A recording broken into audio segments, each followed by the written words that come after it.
The colonel said, "Words are just words, kid. They don't mean anything if you don't stand behind them with actions." Hey, good day. This is Lauren Schieffer, the colonel's daughter, with today's Kernel of Wisdom. At one point in my career, I was very involved in a couple of chambers of commerce in my area.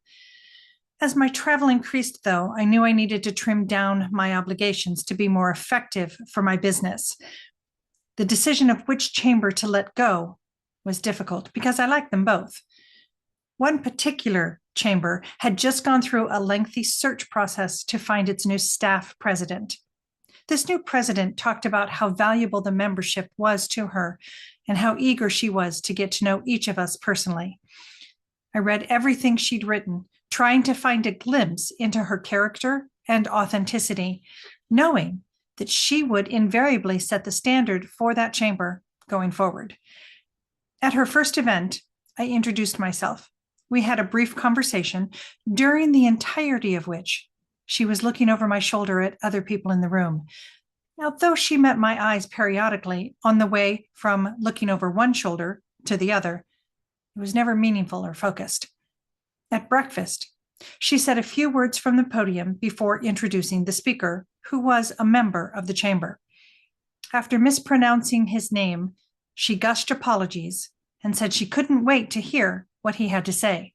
The featured speaker was a banker, not a professional speaker, and it was apparent that he was very nervous. About 2 minutes into his presentation, the back of my brain was distracted by a conversation going on at the table behind me. Not a casual commentary, but a fully engaged, oblivious conversation. Now, that's just rude in any situation. As a professional speaker, I probably could have held my own in that situation, but this fellow was quite distracted by it and flustered. I turned to see who was carrying on this rude conversation. Okay, let's be honest. I turned to give them the glare. The oblivious conversation was coming from the new president. My father's words came back to me, and the decision of which chamber to let go of was made. I think it was Emerson who first said, "What you do speaks so loudly, I cannot hear what you say." Words are just words. They don't mean anything if you don't stand behind them with actions. This is Lauren Schieffer, the colonel's daughter. Have a great day.